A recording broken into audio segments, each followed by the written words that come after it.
Thanks for follow up. This side advocate Jeetam Saini. आज हम जिस टॉपिक पे बात करने जा रहे हैं वो है रिगार्डिंग चेक बाउंस। जी हाँ, चेक बाउंस। चेक बाउंस होने पे आपके पास में क्या क्या राइट्स हैं और आपके पास में क्या लीगल रेमेडीज अवेलेबल हैं, वो सारा सब कुछ हम इस वीडियो में कंसिडर करेंगे। इसको थोड़ा सिंप्लीफाई करने के लिए मैं आपको एक पूरे प्रोसेस को एक एग्जाम्पल के थ्रू समझाने की कोशिश करूंगा।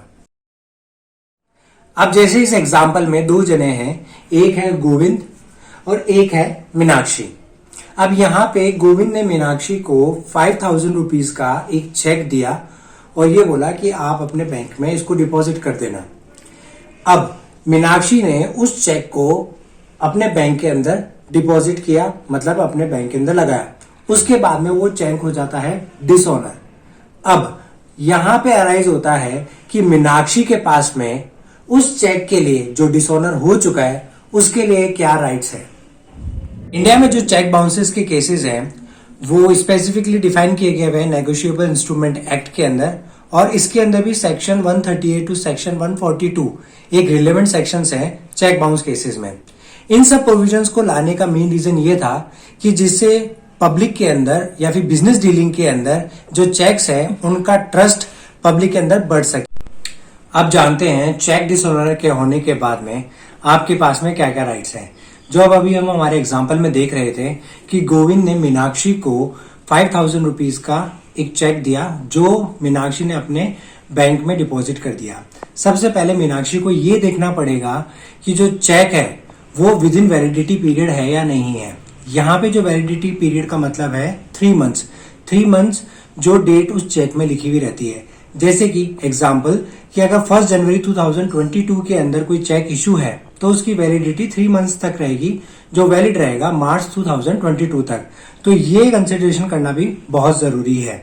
इसके बाद में जो चेक डिसऑनर होता है उसके 3 मेन रीजंस हो सकते हैं। उसमें से पहला मेन रीजन हो सकता है इनसफिशिएंट फंड, सेकंड हो सकता है बैंक अकाउंट क्लोज हो सकता है, थर्ड जो है regarding stop payment. Insufficient fund का मतलब होता है कि हो सकता है गोविंद जो यहाँ पे अभी हमारे एग्जांपल में है उसके अकाउंट के अंदर बैंक बैलेंस कम हो, इस वजह से चेक डिसऑनर हो सकता है, या फिर उस गोविंद का उस पर्टिकुलर बैंक के अंदर ही अकाउंट क्लोज हो चुका है तब भी ये चेक डिसऑनर हो सकता है, या फिर स्टॉप पेमेंट। अगर गोविंद ने लास्ट मोमेंट पे बैंक को ये इंस्ट्रक्शन दे दिए हैं कि जो मीनाक्षी को मैंने 5,000 का चेक इशू किया गया है उसका आप स्टॉप पेमेंट कर दें, तो भी चेक डिसऑनर हो सकता है। अब आपको कैसे पता चलेगा कि जो चेक है वो डिसऑनर हो चुका है या फिर बाउंस हो चुका है।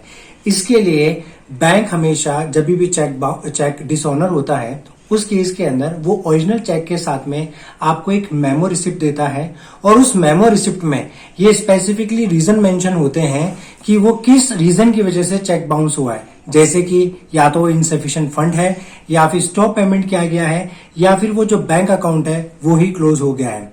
अब जो सबसे बड़ा क्वेश्चन ये है, क्या अब आप सामने वाले के ऊपर, जैसे कि हमारे एग्जाम्पल में गोविंद है, क्या मीनाक्षी गोविंद के ऊपर केस फाइल कर सकती है?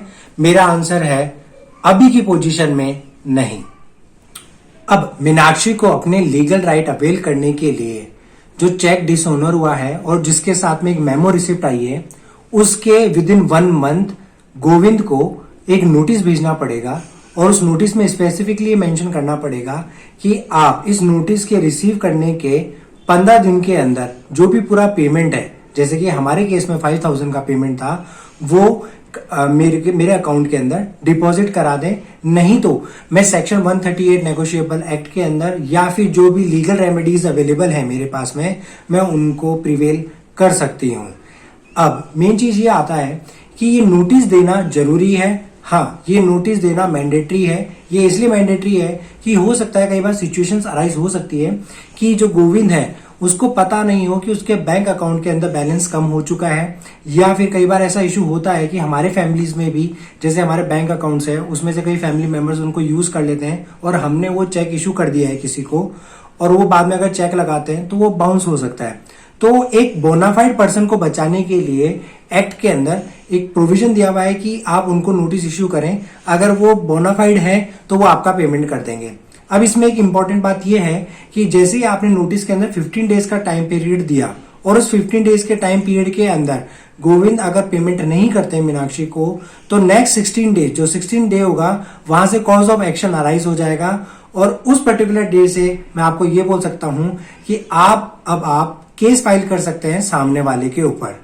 तो जब जहां से कॉज ऑफ एक्शन अराइज हो जाता है उस पर्टिकुलर डे से आप कंप्लेंट फाइल कर सकते हैं आपके नियरेस्ट कोर्ट के अंदर, और ये जो केस फाइल होगा सेक्शन 138 के अंदर होगा। और जब आप ये केस फाइल करें तो आपको कुछ चीजें ध्यान में रखनी पड़ेगी, जैसे कि इसमें क्या क्या डॉक्यूमेंट्स लगेंगे। इसमें एक लगेगा ओरिजिनल चेक, और जो मेमो रिसिप्ट आपके पास में आई है वो इसकी कॉपी लगेगी।